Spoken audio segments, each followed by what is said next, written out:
Good evening, everyone. I hope you've all had a lovely day. My name is Natalie. I am your webinar moderator for this evening. So welcome to Elevate Your Academic Writing, Mastering Harvard Referencing. Super excited to be here tonight, guys. This is the first time we're running this session live, actually. I mean, we've done loads of previous webinars, but this particular topic, I'm really interested in being here tonight and with our new expert facilitator as well, who I'll be introducing shortly.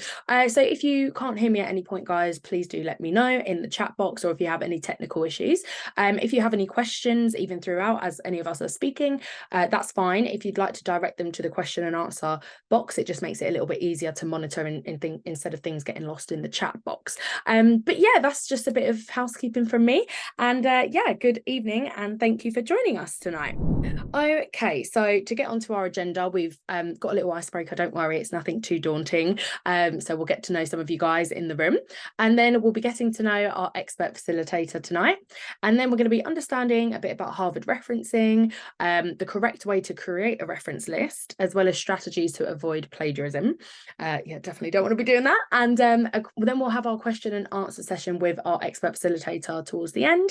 And then we are going to be looking at staying connected with our Imperial Learning webinars. Okay, so to introduce our new guest facilitator tonight, we have the lovely Robert Mitton. There is his QR code just at the bottom there, so for his LinkedIn. So if you want to scan that, guys, at the moment, if you've got a phone or a separate device, or you take a screenshot or something, that's all good. You can add him afterwards. And I'm such a big advocate for LinkedIn because that's how I found my Imperial Learning family and why I'm here delivering this webinar to you tonight. So yeah, you never know what a LinkedIn connection can do. All right, enough babbling on about LinkedIn. So to introduce Robert, he's developed quality assurance for training centres in Dubai, Oman, Bahrain, Ghana, Egypt. So yeah, been about. He's working with the UK awarding body for the development of quality and teacher training for non-academic programs in Myanmar. And he is currently in research and development for the use of AI and NLP, which is really cool, in assessment grading and marking. And he's also founded the International Education Quality Assurance Organisation. And he's also the author of How to Build a Community in Your Business. So that's just a quick intro to Robert, and you will be hearing from him shortly. Right, moving on to our little icebreaker. So we like to do this, guys, just because we like to sort of, have a little bit of an informal chat, get to know you guys. You can get to know us, and we do actually have learners from all over the globe joining. So sometimes they might be in England, in France, in Wales, in America, wherever. So it's really just cool to see who we've got on the chat tonight on our webinar. And you know what? Let me just see who we've got in the room. So I'll go around to a few of you. Will, would you like to introduce yourself? Sure. My name is Will Olive. I'm a Master's of Social Work candidate at Columbia University in the city of New York. However, I live in Oakland, California, USA, and study online remotely. We're doing a lot of writing. We use a lot of APA formats, so I don't know that this will be exactly right, but I am a writer, so I love having a wide skill set. It's super bright and sunny today, but I still love my 18-inch ring light. Just a fun fact. Oh, thank you. Oh, I'm What jealous. Thank you for introducing yourself, Will. Yeah, I wish it was sunny here, but it's not. But no, that's great. Thank you very much. It just helps us get to know, and then our experts can sometimes tailor a little bit as well. All right, great. I'll go around to a few more of you. Who else have we got? Catherine, would you like to introduce yourself? I'm just picking at random, by the way, guys. Can you hear me? Yes, Yeah. we can hear you. Hello, I'm Catherine. I'm from Brighton, and I am a student at the moment with the Open University, studying a BSc in Accounting and Finance. Oh, I can see some people introducing in the chat. Okay, great. Jolie, I'm in Somerset. Oh, I went on a school trip to Somerset when I was younger. It's pouring with rain. Studying a law degree with the Open University in my 3rd year. Hi, everyone. Oh, great. Okay. And Gemma is from Swindon and at the Open University as well. Oh, lots of Open University. Okay, cool. And psychology degree. Oh, yes, I like psychology. I did it at A levels, but I didn't do that great, so I didn't carry it on to the A2, but I found it really interesting. Exams isn't really my thing. Hi everyone, I'm Axel from London, studying a master's in education with the Open University. Great. Okay, thank you. Can you hear me? Yeah, we can hear you. Oh gosh, well I can't. I'm not getting the panels down the side that I normally do. No, just hello from a very wet Berkshire. I'm a very mature student, very mature student. Starting with the own university doing history.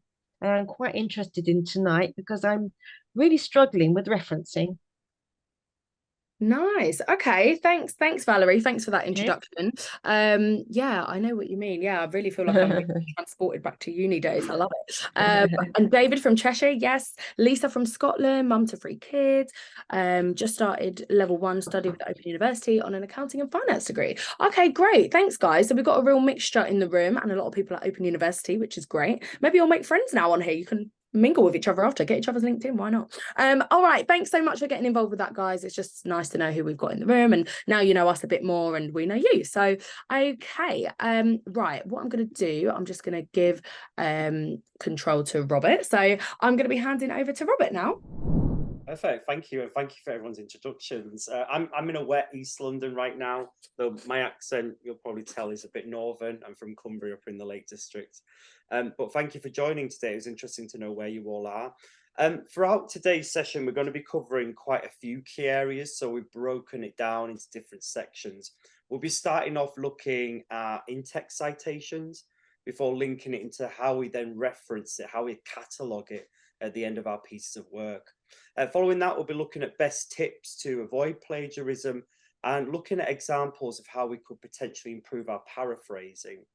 At the end of the session, I have got some links which I can share out, which you could do a practice of a bit of Harvard referencing on. And we do have some question times at the end. But I think if there's a question that may be linked more specifically to a slide that I'm demonstrating at the time, do feel free to use the chat function. It's great to see, a bit of interactivity that's taking place as we go through them. And certainly I may throw some questions back to you. Just fire away on your keyboard and tap it into the message as we go through. So thank you. It's interesting to see there's quite a lot of different people joining us from different courses around the world, I guess, in a way. So we'll make points of that as we go through today's sessions as well.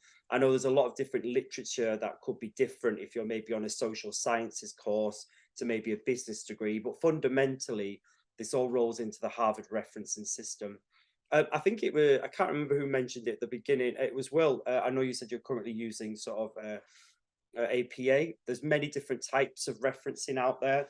So it really does depend on what your university, your academic institution is working towards right now. But let's have a look very specifically at today's session and Harvard referencing.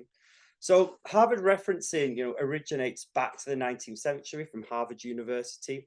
You can have quite a few different types of referencing. For example, there's also Chicago referencing based on universities, institution names. It uses citations and references for academic subjects. This formula of referencing, if you have been using others in the past, is really an author date model. I think if you've been a little bit confused with it in the past and now you're trying to, figure out your whereabouts, as we go through today's slides, I hope you can see there is a formula, particularly when we look at the in-text citations. I think a lot of people can get a little bit confused with that at the beginning, but it is kind of straightforward as I go through with you. I know the referencing that comes at the end, almost like a bibliography in a way. We'll talk about those differences when we get to those slides, can be different depending on the format of research that you've taken it from. But again, we'll break those down. Accurate, careful, and consistent referencing makes a great piece of work. I know examiners or moderators shouldn't always just judge your work on the referencing. You've probably put a lot of good debate, questioning and theory into that.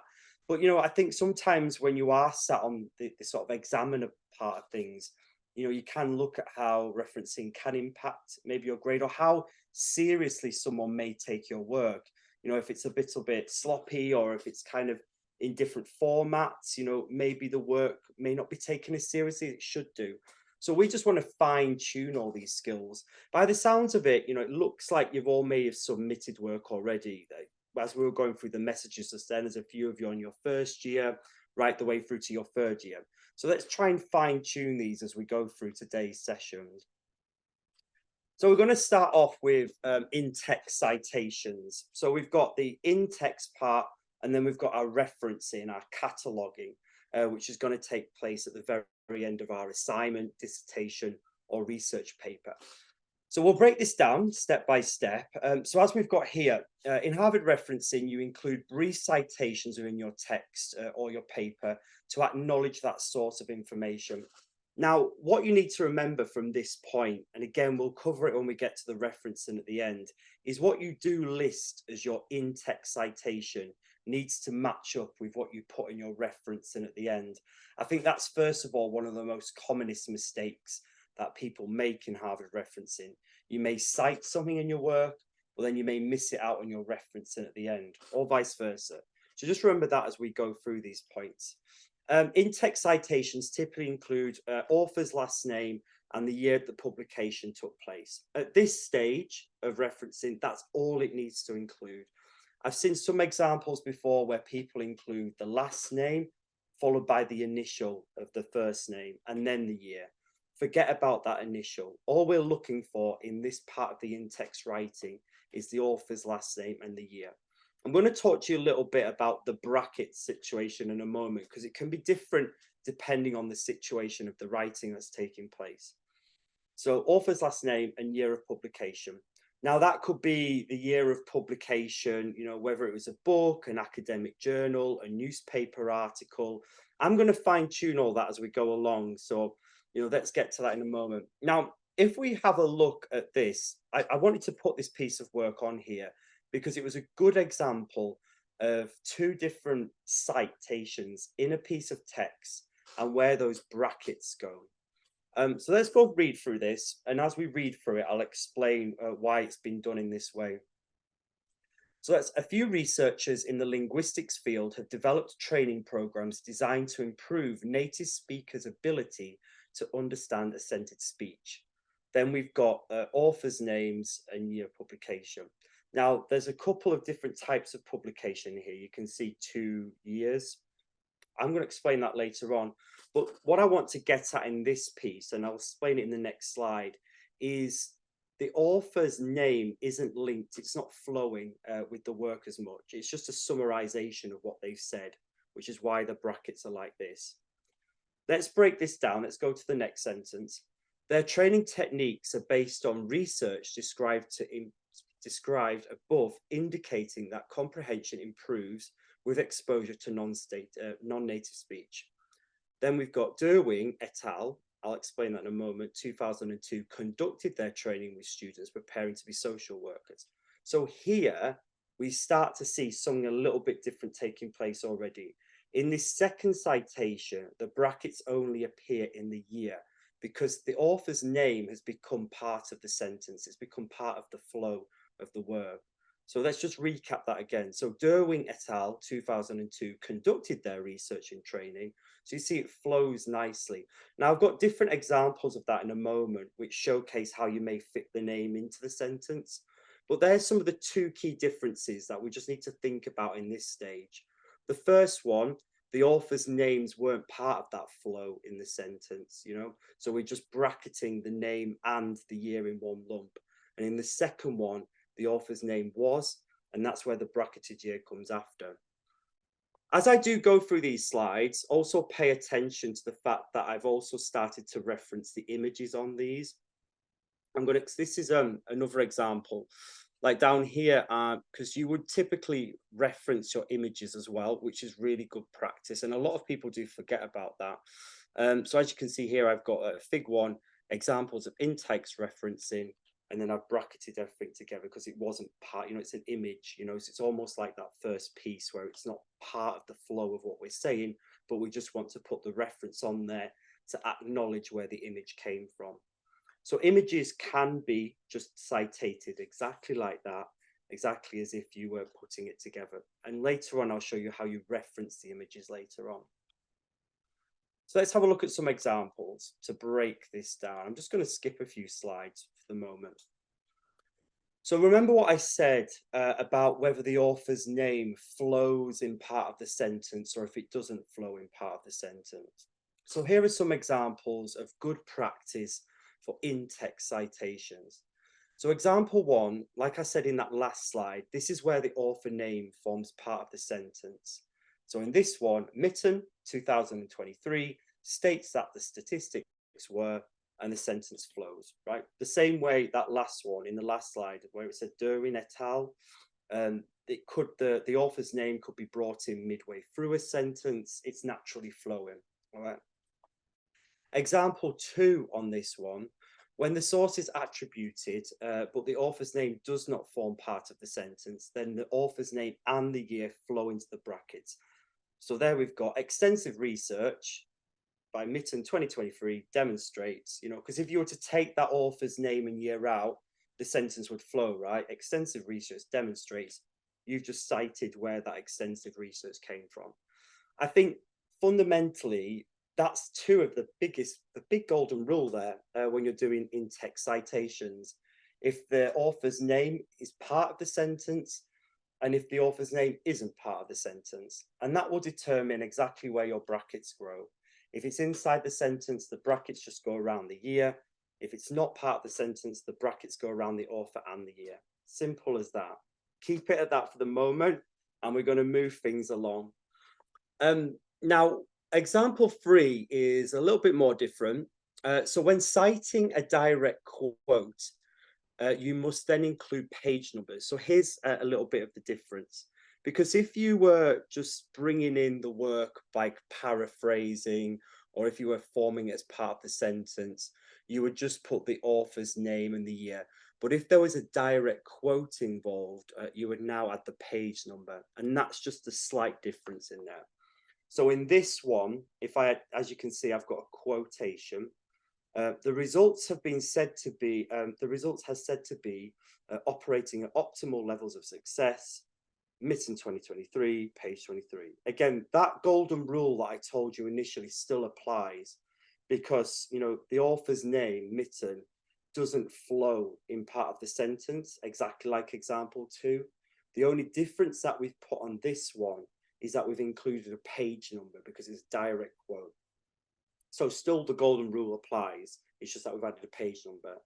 So author becoming part of the sentence, or just author mentioned into the sentence. Now, I'm going to go back and forth throughout these slides because if we just cast our mind back to this first part, you may notice there was a couple of things on this slide with the author's names. Now here in this first sort of citation, because there was a bit of a double citation here because it was quoting two things in once, which can be done, and we will explain that today. But if we just look at authors' names and years of publication to start with, here we've got a publication by Derwin, Rossiter and Monroe, 2002. So we've got 3 authors mentioned in this citation. Then in this one, we've got 1 author and the year. And then down here, we've got Derwin et al. Now, et al. Basically in Latin means and others. So if there's more than 3 authors, you basically list it as et al. So up here, this is correct for 3 authors. Down here, this is correct for 3 or more. This kind of links into where I'm going to go on this one. So if you're just citing 1 author in the in-text citation, just put their name. 2 authors, Mitton and Johnson. 3 authors, Mitton, Johnson and Potter. And if there's anything more than 4, whether it's 4, 5, 6, however many, it's Mitton et al., which in Latin is and others. Now, that's how you'd put it in the in-text citation. The referencing at the back of your work, you would put, if it was 4 or more authors, you'd put all of the authors' names down in there. But just for the in-text citation, to make the work a little bit neat and tidy and not to disrupt your flow of writing, et al. Is good practice and the best one to use. Now, notice down here, just at the side of the table, I've put the brackets would change depending on the citation, right? So like here, sticking to my golden rule that I've mentioned in that first slide, if Mitton et al., Mitton and all these other authors, form part of the sentence, like according to Mitton et al., the statistics were at the highest they've been in 5 years, right? It flows, right? If it wasn't part of the sentence, like we just saw in those examples, then again, the same rules apply. The brackets would cover the full author name and the et al. And the 2008. Exactly how you've seen it in that example from my first sheet. Let's go. Here we are. So there we go. So Derwin et al. 2002. So always remember that golden rule of the brackets. If it forms part of the sentence or if it's not. And then always remember in text citations to your Harvard reference and style, you also think about how many authors are in the work. And this is exactly how a moderator, a marker, an examiner would expect to see the in-text citations of your work. As I'm doing this, I know we've got some questions at the end, but like I said, if there's something that pops up specifically, you know, do drop something into the chat. I've got a bit of a test for you. First of all, let's go through these 3 citations and in-text citations, and I just want you to throw them at me if they're correct or not. So let's start with the top bullet point. There is some evidence, Mitton 2019, that these figures are correct. So do you think the way that in-text citation, is it correct or incorrect? So we've got one. Incorrect. Yeah, I think there's a few. Yes, it's incorrect. I've got like an answer to show you them in a moment anyway. There's quite a few coming through. Thank you. Thank you, Will, that came off. Mew, Lisa, Valerie, Rian, brilliant.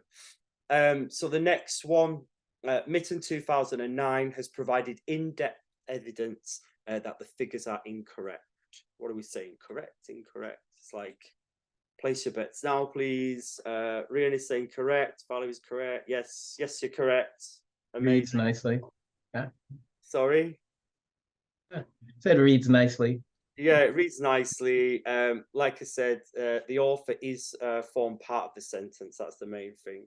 The next one, slightly different to what I've told you, but Mitton argues that the figures are a poor estimation of the true scale of the issue. Yes, is so this one, if we were following Harvard, is right, because again, the Mitton flows in there. I actually put on my next set of slides the accuracy of them. So you've got the first one, you were correct. There is some evidence that these figures are correct. In that one, that bracket should begin with the author's first name.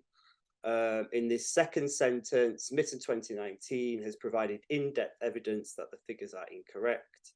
I think some of you on this third one, myself and our moderators did check these, we're fine with this being correct. So Mitton argues that the figures are a poor estimation of the true scale of their issue. Now, the only thing that is a little bit incorrect on that one is the quotation. So I think, you know, there's a bit of them there. So fine, keep them coming in. If there's something that you're not sure on, if it was confusing, do let me know. This one, it should have been, I get what you're saying, actually, this last one, because you put the page number, don't you, if there's a quotation, and I think that was missing. When I did the original slides, I think it did have a quotation. When they got redone, the quotations were removed. So if you were to quote Mitton, quotation argues that the figures are a poor estimation of the true scale of the issue, then that would be correct. It's just those quotations were missing. And I think that might have just thrown a few people off. So you're quite right on that one. The page number only comes with the quotations on there as well.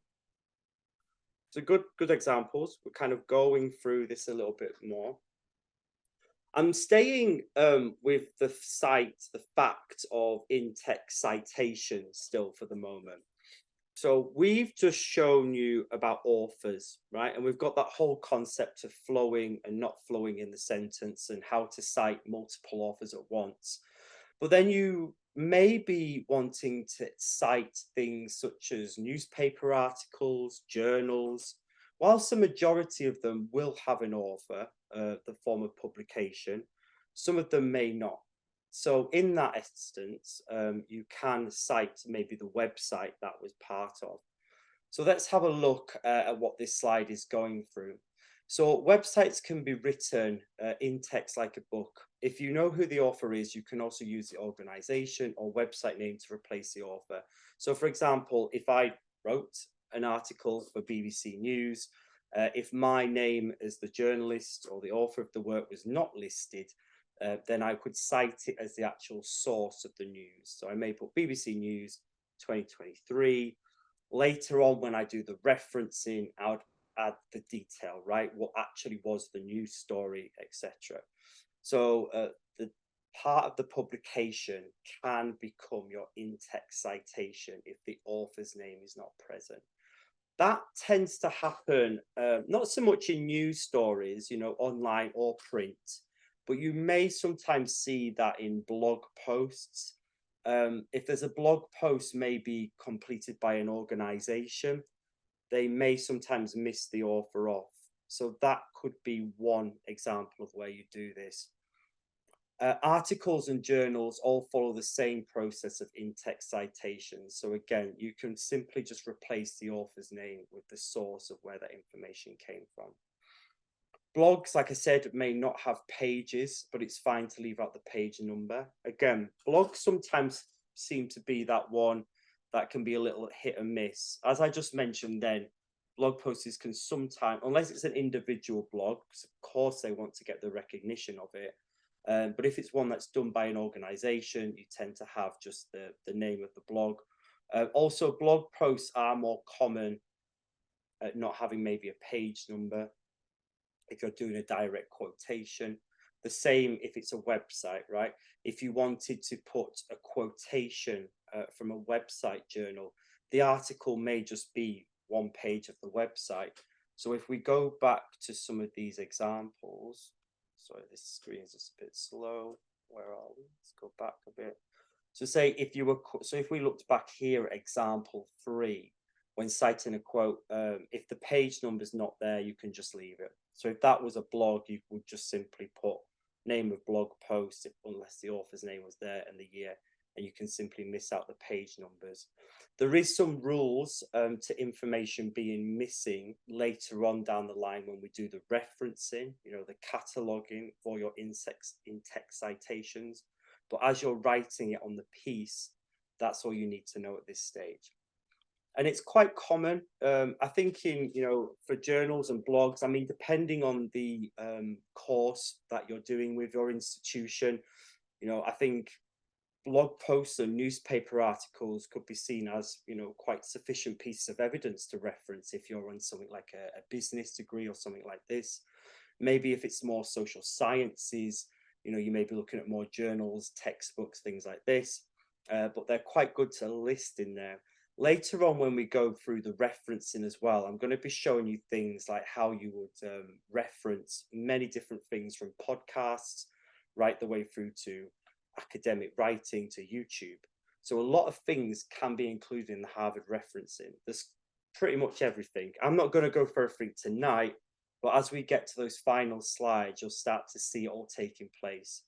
But regardless of whether it's a YouTube video or a podcast or an academic piece of writing, all you really need to be aware of at this part of the in-text citation is simply the author's name or names, the year, and if the author is missing, the name of the actual publication, the journal, the article. It's later on that we go into that fine tuning. Now, I wanted to just touch upon that quotation a lot. Later on, we are going to discuss a little bit more about paraphrasing and some best practice in paraphrasing. Now, I've just told you the way to quote something and in-text cite it, but what I didn't tell you about then was if you're doing really good practice in Harvard referencing, that's how you would typically do it if the quotation was, say, something like 30 words or under. There can be a difference if the quotation that you're making is over 30 words. Now, to be honest, if I go back to my last master's degree, I don't think I had many quotes that were over 30 words, to be fair with you. I think in academia, you could often have that give or take, you know, 10% in that count. But let's just have a look at this slide, and I'll go through these examples, read them out to you, how this would be written and presented in your in-text citation. So as I just mentioned earlier, you must include the page numbers or numbers with the in-text citation when you're giving a direct quotation into the sentence. And that's the only time you would include that page number. The golden rule in the way you present it is you use single quotation marks to enclose the short quotations. And this is what would typically happen if the sentence or sentences are less than 30 words. So let's go and have a look at this example in the blue on the top one. So there seems to be a consensus amongst scientists and advisors that experiments mean high quality standards in policy development. Mitton, 2008, page 432. Okay, so we've got a good example there of a quotation from a book, and it's done in the correct in-text citation. The author's name didn't flow as part of the sentence. So again, going back to our golden rule, we've got the brackets beginning of the author. The next one, and I'll read it out to you, and then I'll explain the layout a little bit more, is what would be used in good practice if the quotation was longer than 30 words. So let's break this down. So if we look at the blue writing, so new business studies of organizations in the 1980s are largely categorized by an emphasis of diffusion, isomorphism, and decoupling. That's the bit that's written by the person producing the work. Then this sort of next paragraph that's coming down is the quotation. No quotation marks are usually given in this format. So the new institutionalism in the organization, I'm not going to read it all out, but ... And then you can see at the very end, because the authors in this case didn't form part of the writing, their brackets are at either side. But this is how you do it. So you've got that introduction, and then you have the quotation, the large quotation at the end. So again, going back to that piece of writing in black at the top, a direct quote more than 30 words long is intended to form this text margin block, and it's single line spacing. The other thing that should be on here as well, and sometimes what other people do, is it may also sometimes be in an italics format, but this is typically what would be done. Yeah, Will, do you want to unmute yourself? You can ask a question. Yes, I appreciate the teamwork. I'm wondering about punctuation in these two examples. There are no, in the first one with the short form quotation, in the parentheses, there are no commas between the author name, the year, and there's no period at the end. Should there be or no? And then at the last one, I see there's the 1 comma. Should there be one between the year and the page? So usually, yeah, you would put that comma between the author and the year. So yeah, that maybe been error on the slides on that part, but very good on spotting that one out. So thank you. So we will move on then, but you're quite right. I'm actually, when we go into the referencing, I'm going to make a little bit more comments on that as we go through it in the in-flight referencing. So I'll pick you back up on that one, Will, as we go through. Okay, and between the year and the page as well? So you would just typically have the author's name, and then we've got the comma and the year, whether it's in the brackets or out, so you have author, comma, year, and then you've got whether you use the brackets inside the text if it's in the flow or if it's not. So yeah, that comma should be there. You're quite right. Okay, and if the page is there, there's a second comma. Yeah, you can put the page there with a period. Absolutely. Okay, all right, thank you. So, and again, there's just a bit of an error on the slides, so thank you for that one. If I pick anything up, it's good to challenge me. So we're going to move on to showcasing the argument. Oh, I don't know if I got my, so I think someone's on the mouse. So if you have an argument in your text, now I know when I was doing like my business masters, many different things like this, you want to often build up an argument. This is what often, differentiates, say, higher education from maybe your pre-university courses. Now, in this type of work, you want to showcase the argument. It's good practice. You want to really refine your critical argument skills in the piece of writing. So if you wanted to showcase an argument in the work, you can do this by simply putting semicolons into it. So let's just say you've made reference to an argument that's taking place in your work, and now you want to write about it. So let's have a look at the blue part of this one first of all. And again, thank you there. I think, you know, we've got like a little bit of differentiation here on the commas, so apologies for that. So several writers, so if the piece of work was taking place in this one, several writers have argued for recognition for the new system to be implemented. And in this argument, the person had cited the work from 3 different authors: Mitton 2020, Hammond 2021, and Peacock 2023. And again, you know, we would put those commas between them. So if I had been putting an argument over to say why a business management needed to be structured with transcultural leadership, I may put that into my sentence. And then I may also put then, you know, this has been argued several times and it's been by these particular authors. So good, that's a really good practice if you're trying to build argument up in your text and something to make reference to. I think as we go along, you know, do make notes of where these slides are, because we will come back to them as we're making the final reference one. Now, how many of you are maybe doing something such as social sciences? I know sometimes when I've been sat there, maybe reading an article that involves some sort of theory, maybe not just social sciences, but other subjects, and someone's quoted a part of a book from 1928, and I can be sometimes sat there going, really? You've got the original text from 1928 in front of you? Or then part of me thinks, or have you just read that from someone else's book and realize, okay, that's a good author. I'm going to cite. So it's almost like you've read the citation from another book, unless you do have that original piece of text from 1928. But the chances are you may have just read it on behalf of another author. And in that instance, this is what we call secondary referencing. Now, I'll explain secondary referencing in terms of, you know, referencing it in your catalogue at the very end. But when we look at secondary referencing in terms of how you in text cite it, this is how you would do it. So this is how I have often seen it on someone's paper. So someone wrote, the idea was well established in economics, O'Reilly, you know, 1928. I'm like, yeah, you've got the original citation. I'm not sure.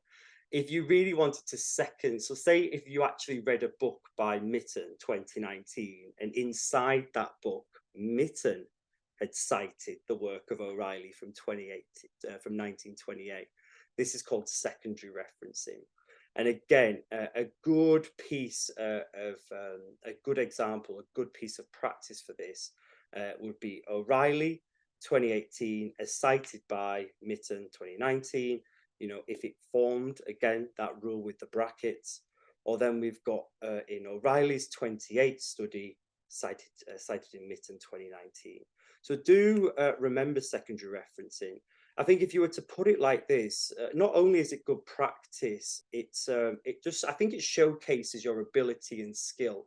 And again, if you're putting together quite a big piece of work, a constructive piece of work, it just shows that level of ability.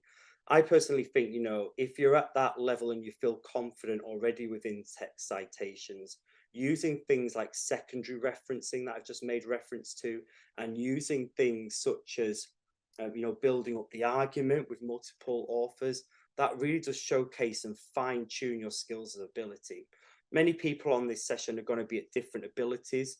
So, you know, start with the basics and start to build up these areas such as secondary referencing.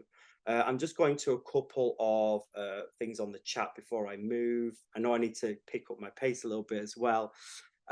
Should the long quotations? No. So the rule with the quotations is that if the quote is 30 words or under, you put it in the single quotations. If it's over 30 words, you follow that rule that I mentioned to you.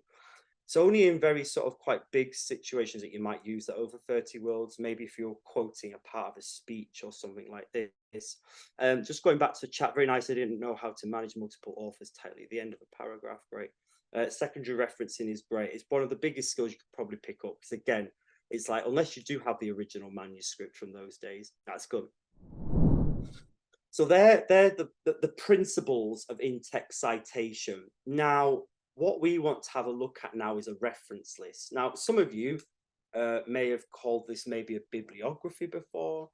tends to be reference lists. There's a difference, is where I'm going to it. In Harvard referencing, we tend to just use the term reference list because all we're doing is we're referencing the work that we've cited in the text already. If it's a bibliography, you're also referencing the work that you haven't cited, but maybe helped you come towards your conclusions or theories.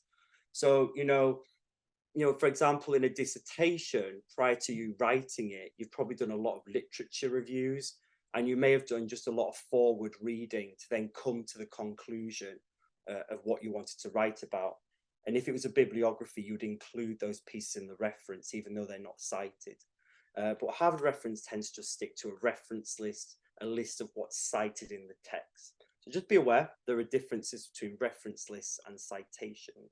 A reference list in Harvard referencing flows in alphabetical order. So you start with the author's name, so A down so on. If you are including websites or blogs that didn't have an author's name and it just had the name of the date, you would again start it with that alphabetical order reference. There are really good features on writing software, such as Microsoft Word, for example, has some great features that sorts it if you were to highlight it all. The reference for Harvard referencing always flows in the order of author and their names.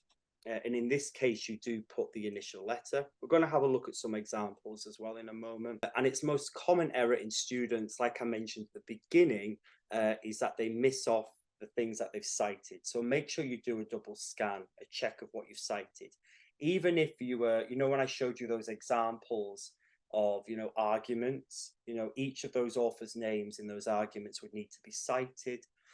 You would also cite the work of the secondary reference as well. You would put the secondary reference authors because that's technically the work that you've read. Let's have a look at some of these. I don't know if this is clear to a lot of people. I'm going to also bring some up of my own. So as you can see in this example, we have an alphabetical list that's developed.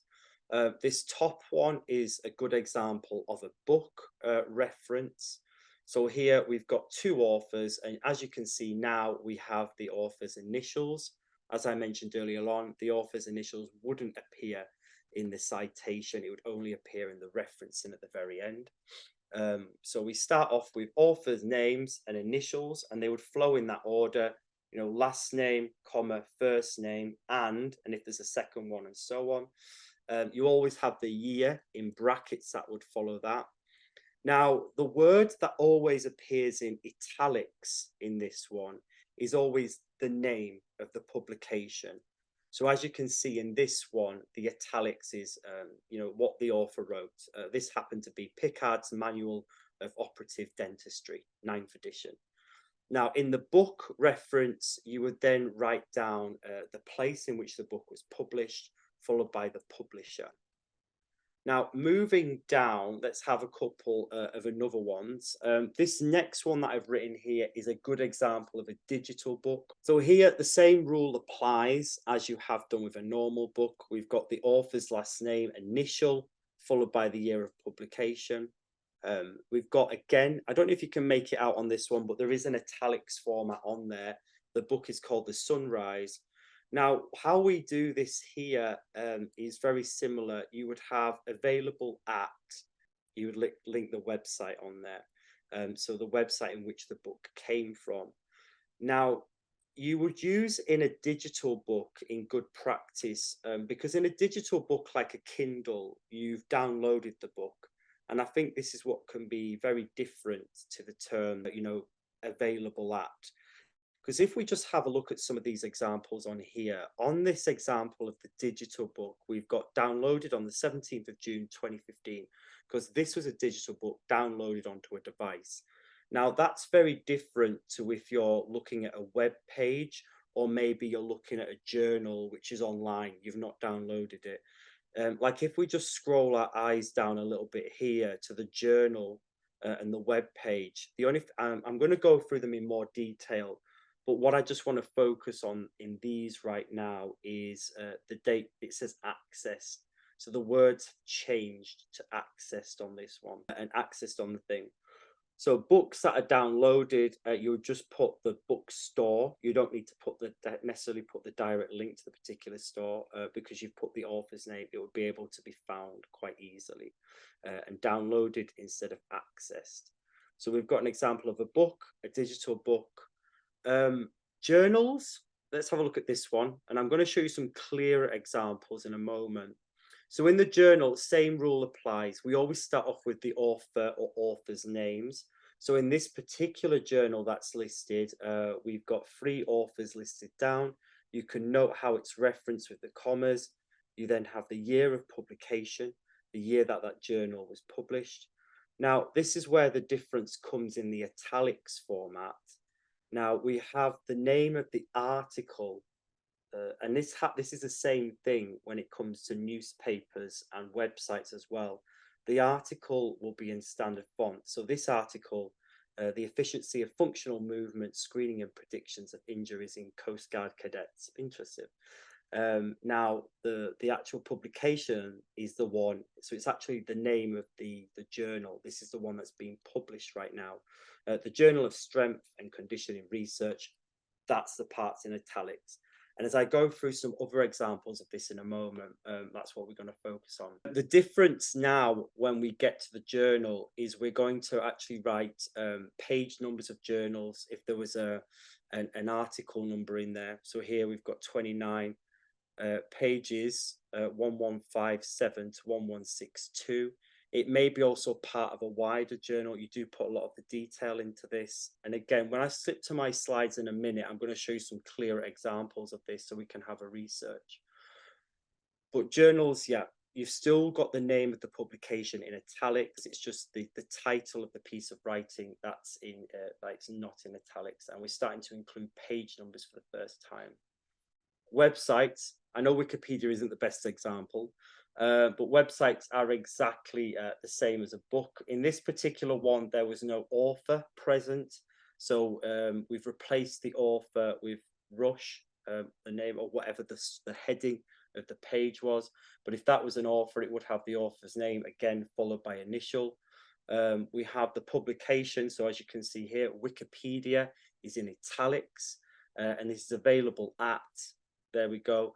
Always put the date that was accessed. The reason why we do that is because if someone was checking your references, let's just say if they were checking maybe a quotation or how you paraphrase something, the website can update itself, right? The web page or a blog can be updated, it can be removed.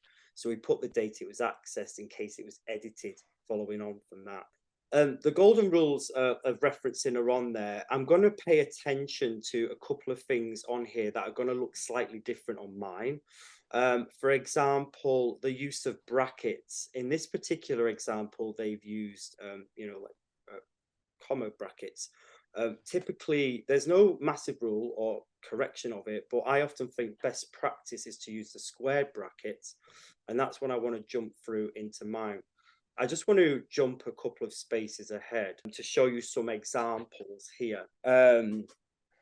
Now, again, I can only apologize because I'd created these slides, and when they've been redone, people have missed out the italics, which is where I think a few of my issues are coming from. Yeah, I just want to scroll down to the third bullet point. This is how you would, cite, reference a printed newspaper. So here you've quoted it, you've in-text citationed it as topping P 2020. Now we're going to put it into this part. So now we've got the author, comma, initial, year. The author's piece of work is there, Not All Heroes Wear Capes. Then we have the publication, the Telegraph. When I wrote this, that was in italics. It should be in italics. And then you've got the year and the page number of that particular printed newspaper. Now, again, under that, the final blog, you've got, again, the author, the year of publication. Now, this could be the author's blog is called The Unknown World. That would remain in, standard text. The word read it would be in italics because that's the publication, and that will be available from. Now, notice, like I said on that last one, that my squared brackets is how I prefer to it. It's how I've always been taught it. I think that's best practice. You will see people with the brackets, the circular brackets for this one.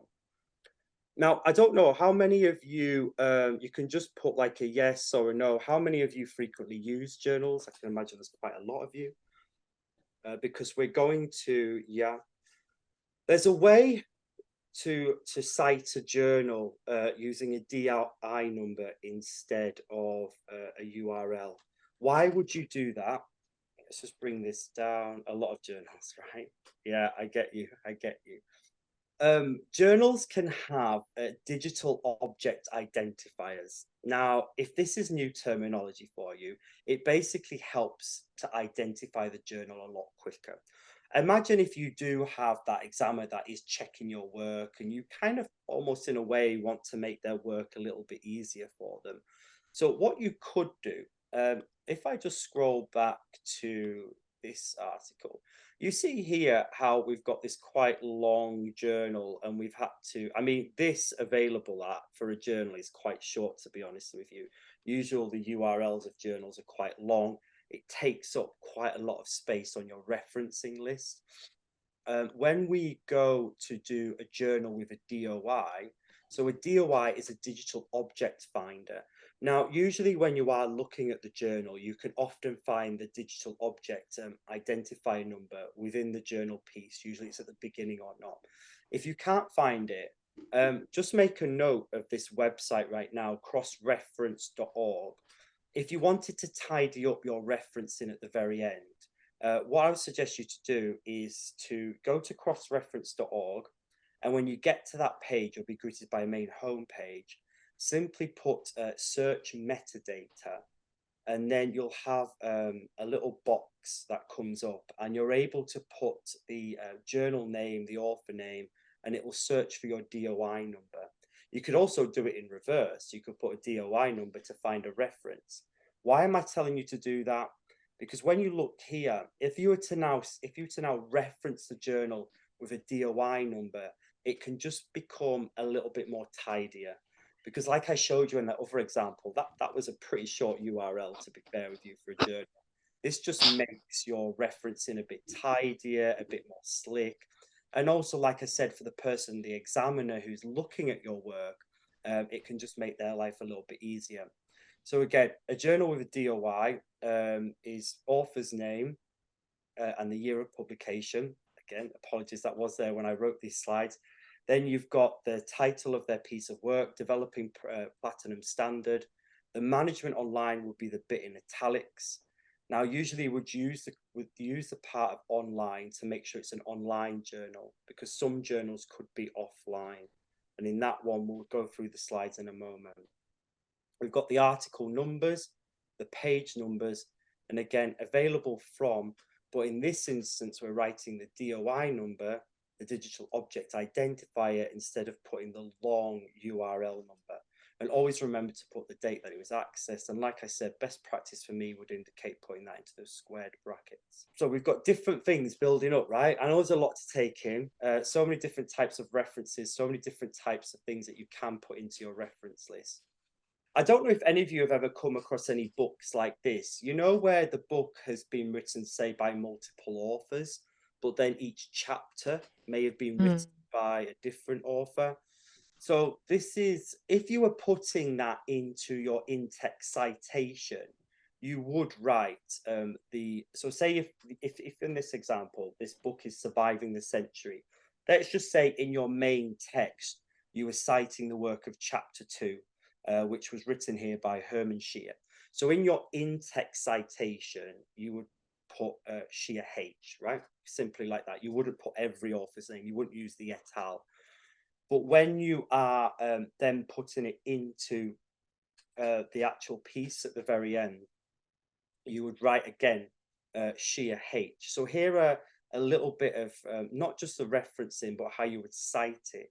So according to Scheer, 2017, page 38, the greatest source of energy that is available to mankind is that we receive from the sun. And again, we've got another example here. What you would tend to put is that the work was edited as well. If you see ED in anything, so let's have a look at this example. So here we've got Scheer H 2017, renewable energy is a future in Garadet, H, brackets ed, because it's a total edited book. You can see now we're bringing the first author into it, Surviving the Century, and we've got the page numbers. Now, I know I've still got quite a lot to go through. Thank you for that comment on lots of journals. So I am going to start skipping through these slides a lot more.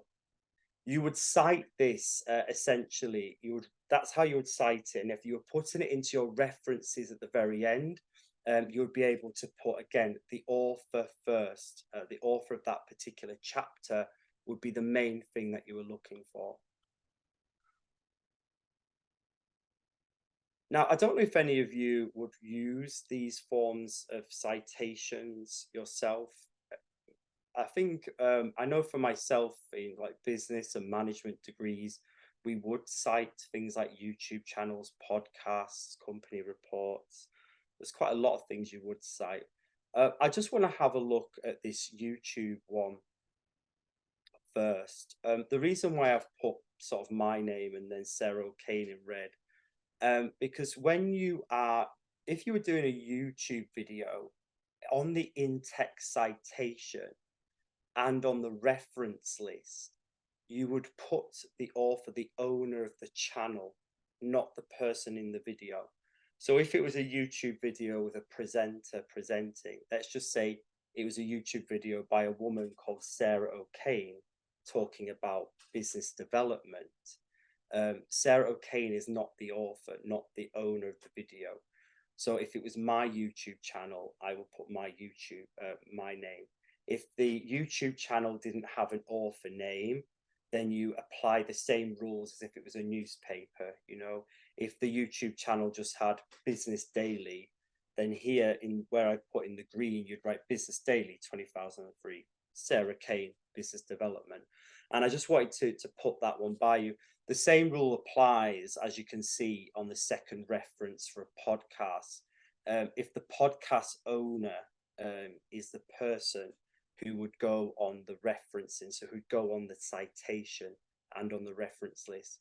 If it was a podcast owner interviewing someone else, then like the Sarah O'Kane example, they go in the title. Now, the same rules apply in terms of the publication. And again, apologies, I think when these slides were created, they missed out my italics.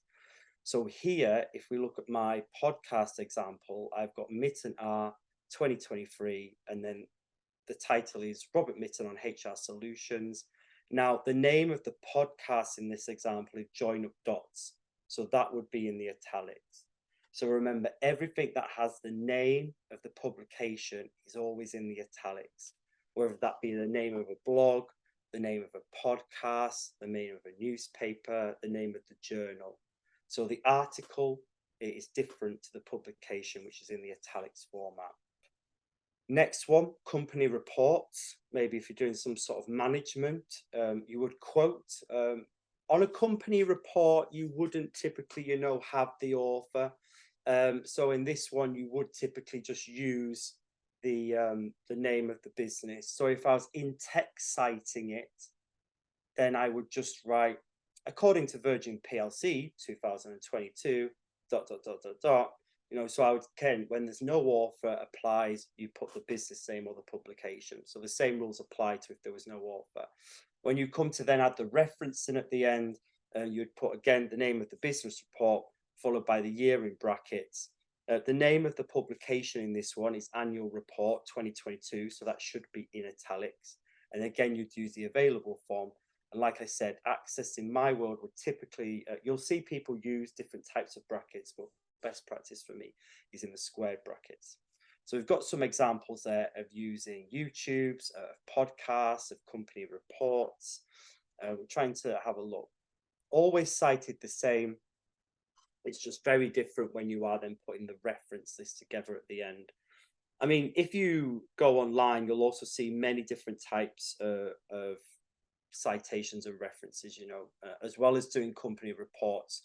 You've got ways in which you'd be able to reference things such as past dissertation papers, or maybe you'll be able to actually cite social media.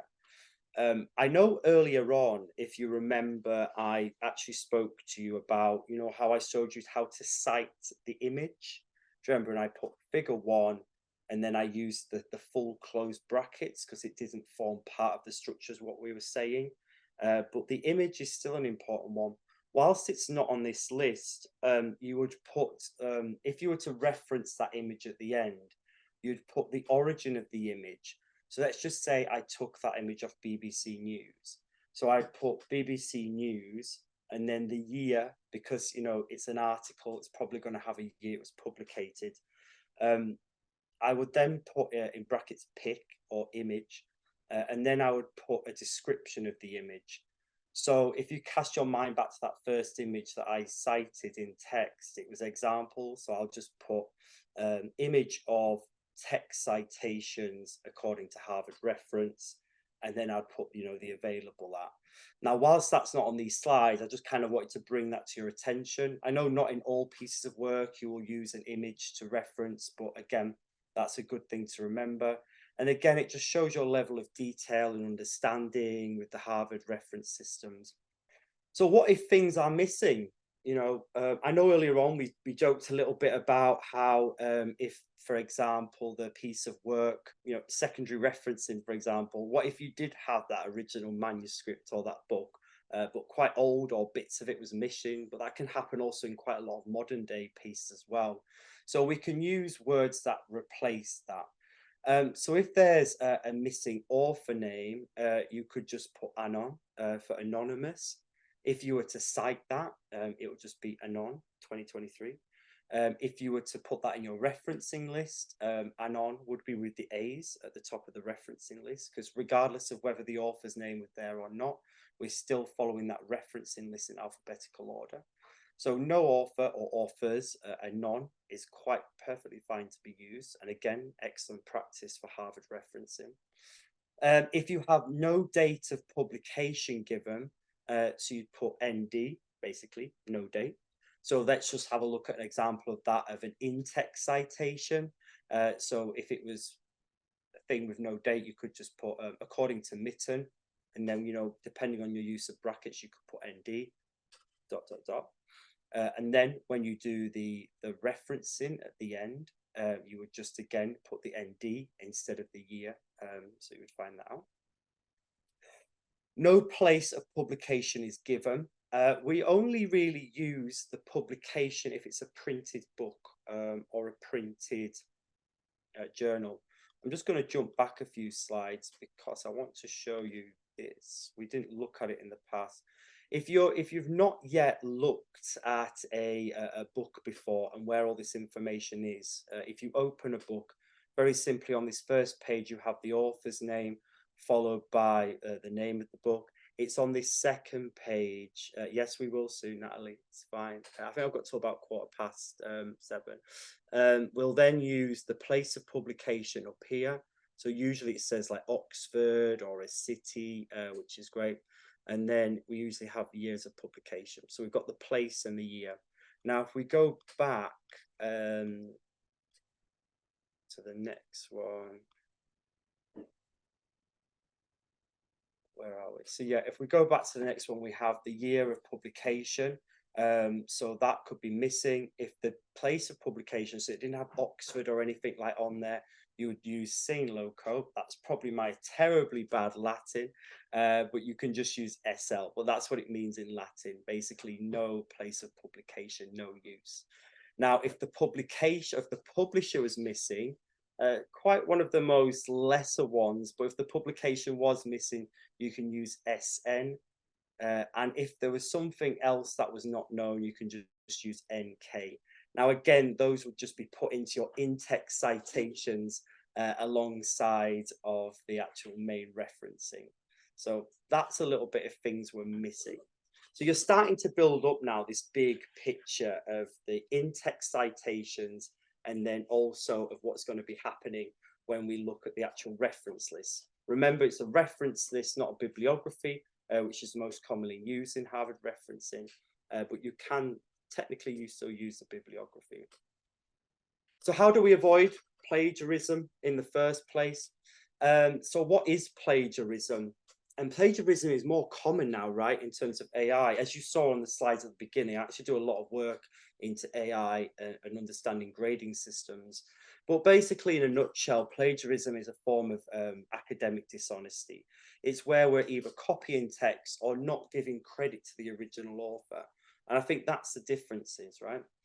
I want to just go into a little bit really on how we avoid it in terms of paraphrasing, because I know we're running short of time. Paraphrasing is probably one of the biggest things that people tend to get wrong in a Harvard referencing system, or if we look at any other form of Harvard referencing. I just want to go through paraphrasing. Now, if you were to paraphrase, when you put that in text citation, remember you're not giving the direct quote. So no page number would be required on that one. But if you were to paraphrase or use any other form, let's have a look at how you could break this down, because we're not simply rearranging the words, which is what most people tend to do when they're looking at paraphrasing examples. So in terms of paraphrasing, the original example here is climate change. The climate change poses significant challenges to our environment and requires urgent action to mitigate its effects. So that's the original piece of work. Here's a good example of how you could re-paraphrase that. So the environment faces substantial challenges due to climate change, depending on immediate effects and abbreviate its impacts. Don't just rearrange the words is what I'm trying to say with that. Don't try and claim that work as your own as well. Even if you're paraphrasing it, you need to give that link back to the original author. Because I think that's what people forget. People often tend to think that plagiarism is, not is copying the work over and dropping it in. But we still need to give credit to that original author. Like if you go through my slides for tonight, in those examples where I have used images, I've still made reference to that original author in the work. They're all really key things to important. I don't know, just out of interest, do people feel they're confident with things like paraphrasing? Is that an area that you feel you're good at? Do you do a lot of it? Or maybe I've seen a lot of students in the past that may not use paraphrases, but mainly because they're just not confident to do it. So it'll be kind of interesting to know in that area if that's something that you do look at. So if I want to go back to this, so top things to avoid plagiarism: always cite it. You have no excuse after today to understand how to cite different things and how to cite them properly. Think back to those things that I've mentioned to you today about things like secondary in text citations, or whether we've looked today at even how you can cite things like an argument building up. There are so many different examples, and you're paying tribute to that person's past work, as I'm sure you would do if you were an author in its own self. Also, make sure that you've got that full referencing list in place and you followed those guidelines of what I've done.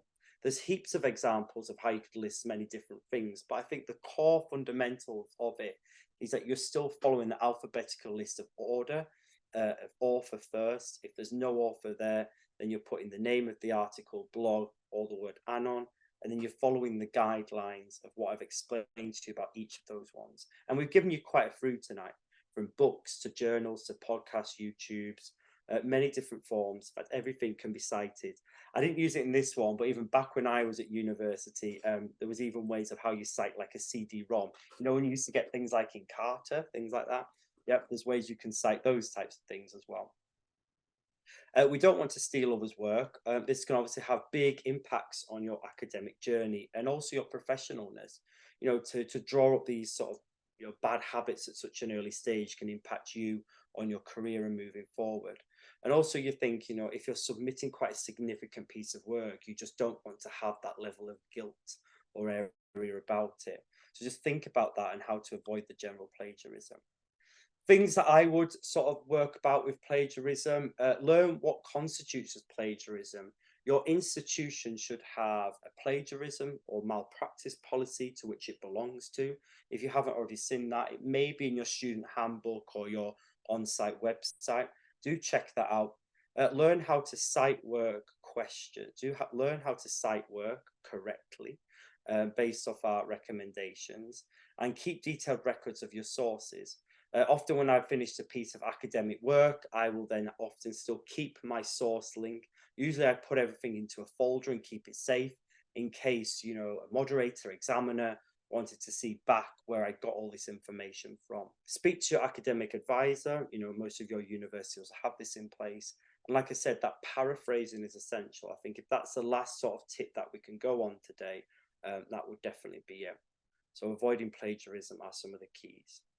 Now, I know, thank you, Natalie, for dropping in there with the different types of questions that we've got coming up. We were going to do a practical exercise, but I know we're quite short on time, especially I've got to jump off and teach a lecture in a moment as well. I'd like to thank you for taking part. Firstly, I know Will spoiled it earlier on, and apologies, there were some errors in my slides from the original ones that I wrote. Things were missing, such as italic texts, and little bits of commas were missing in that, so I can only apologize. But I hope you still managed to get the core understanding of how to cite and reference different things. So thank you for your time in those areas. Right.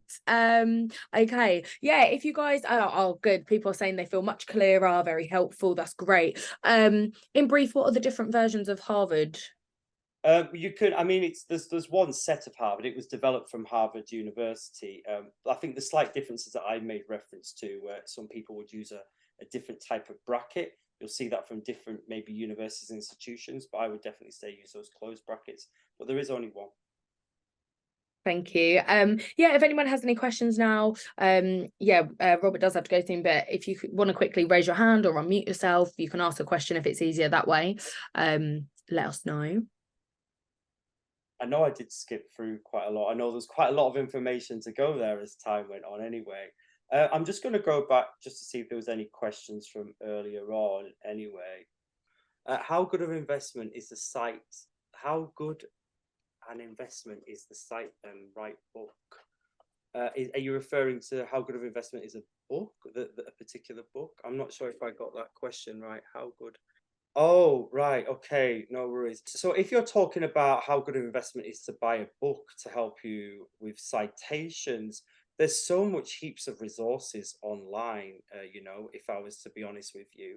If you were to literally just go, you could go on, actually Harvard University have their own subpage that explains Harvard referencing, which is a really good source of information.